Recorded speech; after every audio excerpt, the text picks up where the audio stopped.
Alors, pour cette méthode 1, on va voir comment on peut exploiter un tableau de variation pour trouver le nombre de solutions d'une équation. Donc là, on me donne une fonction f qui est définie sur un intervalle -5 plus l'infini. Alors, je n'ai pas l'expression de f, par contre, j'ai le tableau des variations de f qui est ici. On me demande de déterminer le nombre de solutions exactes de l'équation f de x égale 0 sur l'intervalle -5 plus l'infini.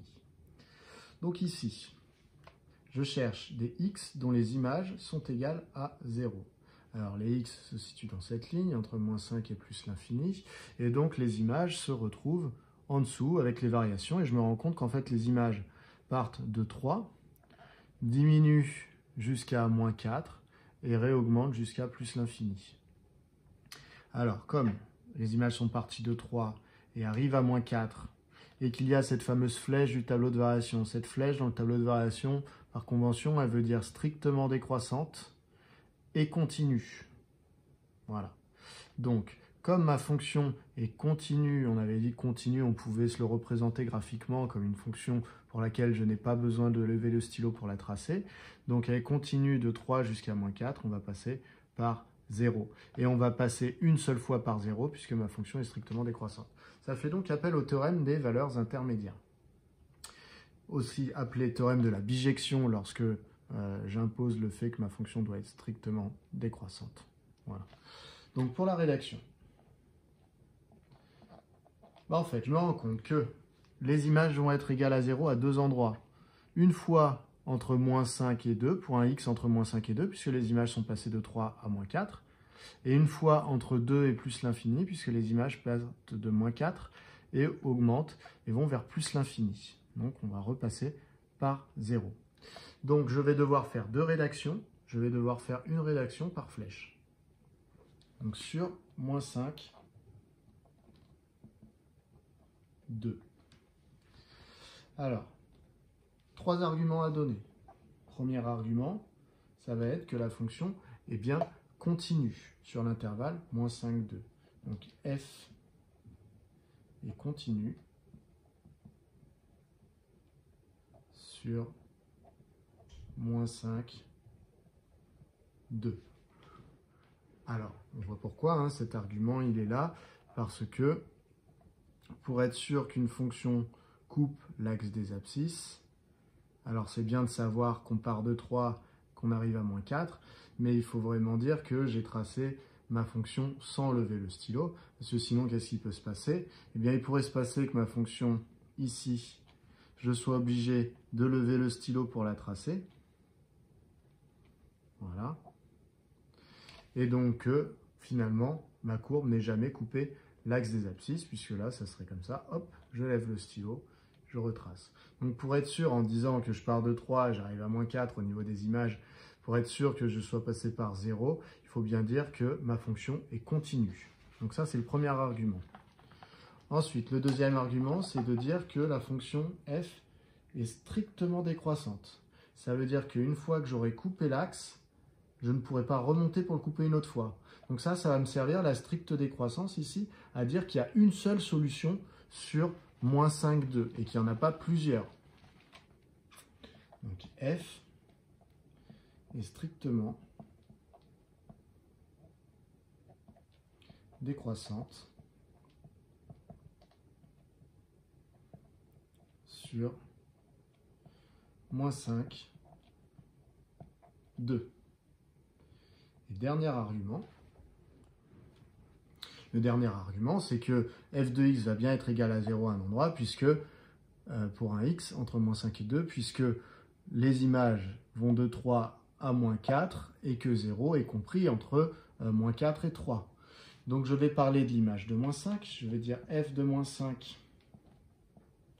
est égal à 3 et f de 2 est égal à -4. Or, 0 appartient bien à l'intervalle -4, 3. Alors attention, des fois il y en a qui écrivent ça, intervalle 3, -4, puisqu'ils voient le 3 apparaître en premier et le -4 après. Mais attention, un intervalle c'est toujours le plus petit nombre, c'est du plus petit au plus grand, donc c'est de -4 jusqu'à 3. En fait, 0 est une valeur intermédiaire, d'où le nom du théorème. Donc, d'après, alors moi je l'appelle le théorème de la bijection, mais d'autres peuvent l'appeler le théorème des valeurs intermédiaires. D'après le théorème, en fait, si je ne mets pas l'argument du milieu, ici de la stricte décroissance, je dis théorème des valeurs intermédiaires. Et si je mets cet argument, j'appelle théorème de la bijection.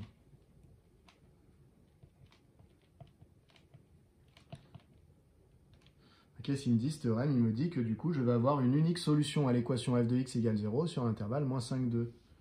Donc l'équation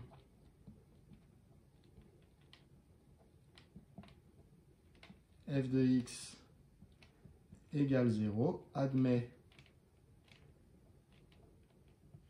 une unique solution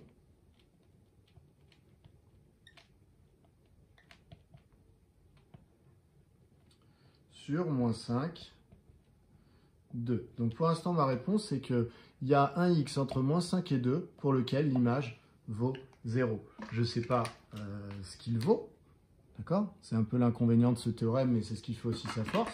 C'est qu'il nous dit qu'il y a bien une solution pour un certain x, que je peux appeler, je ne sais pas moi, x1 par exemple. Et donc, pour ce x1, l'image sera égale à 0. Voilà.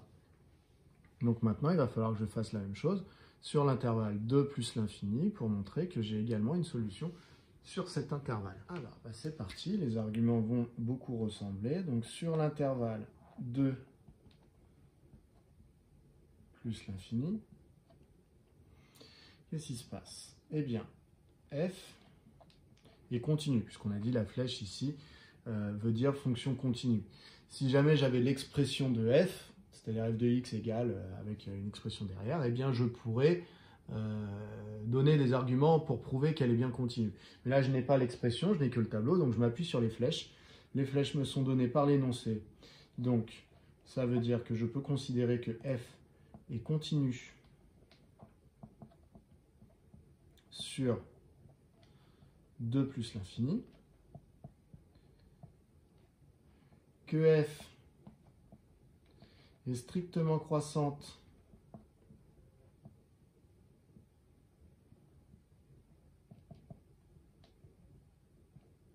sur 2 plus l'infini. Et dernier argument, il faut que je dise que 0 se trouvait bien entre guillemets sur ma flèche là. Donc je suis passé de moins 4 et que je tends vers plus l'infini. Alors je vais dire f de 2 est égal à moins 4. Et, alors attention, là vous n'avez pas le droit de dire f de plus l'infini, puisque plus l'infini n'est pas un nombre. On ne peut pas le prendre comme valeur pour x. Donc, ce qu'on a inventé pour parler de ça, d'ailleurs, et on l'a vu cette année, ce sont les limites. Donc je vais parler de la limite de f de x, donc la limite des images quand les x tendent vers plus l'infini. Donc lorsque x tend vers plus l'infini, c'est égal à plus l'infini. Alors je vais dire que 0 est bien compris dans l'intervalle moins 4 plus l'infini. Donc je vais dire or 0 appartient à l'intervalle moins 4 plus l'infini. Alors ça se marche un peu les uns sur les autres là, hop. Donc, d'après quoi? C'est pas vraiment le théorème de la bijection. Le théorème de la bijection, normalement, ici, vous devez avoir, comme dans le premier exemple sur moins 5, 2, vous devez avoir des vraies images ici. Donc, on va dire que c'est un corollaire du théorème de la bijection, c'est qu'on autorise finalement à parler de limites à l'intérieur et on se dit que finalement ça fonctionne de la même manière. Donc, d'après le corollaire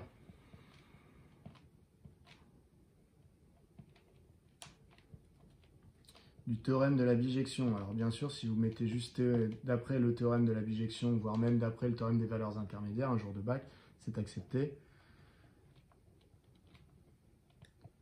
Sans problème. Donc d'après le corollaire du théorème de la bijection, l'équation f de x égale 0 admet une unique solution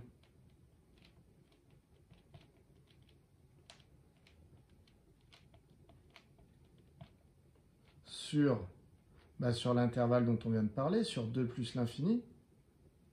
Voilà, sur cet intervalle ici. Donc ça veut dire cette solution, si je lui donne un nom et que je l'appelle par exemple x2, je ne sais pas où elle se situe entre 2 et plus l'infini, mais en tout cas elle existe. Et donc ça veut dire que son image à x2 vaut pile 0. Donc en fait, qu'est-ce qu'on va pouvoir conclure maintenant qu'on a fait le raisonnement sur moins 5,2 et sur 2 plus l'infini? On va pouvoir conclure que comme on avait trouvé une unique solution sur moins 5,2 et une unique solution sur 2 plus l'infini, finalement il y a exactement 2 solutions sur l'intervalle moins 5 plus l'infini. Donc ce théorème, je le répète, il permet de prouver qu'il y a des solutions. Par contre, il ne dit pas quelles sont ces solutions. Voilà. Donc c'est sa force, mais c'est aussi son point faible. Ça dépend de la situation dans laquelle on se trouve. Alors, du coup, je vais quand même écrire la conclusion. Donc, je mets un grand donc puisque ça fait appel à mes deux intervalles précédents. Donc, l'équation f de x égale 0 admet exactement 2 solutions sur moins 5 plus l'infini, donc sur l'intervalle en grand. En général, ce théorème, il est utilisé quand? Il est utilisé quand on veut résoudre des équations de ce type-là, f de x égale 0, mais que l'équation est difficile à résoudre algébriquement, c'est-à-dire par le calcul, et que donc on utilise un théorème qui nous dit qu'il y a des solutions, mais qui ne nous les trouve pas explicitement. Voilà.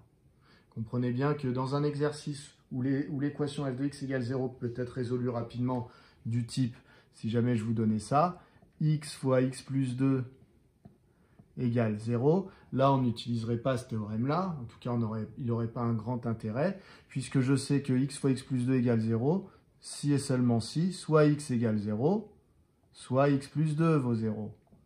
Et donc, je peux trouver que c'est soit x égale 0, soit x vaut moins 2. Et donc, je sais trouver exactement le nombre de solutions et je sais même les trouver. Voilà. Donc ça va être plutôt dans des cas où l'équation est très compliquée à résoudre.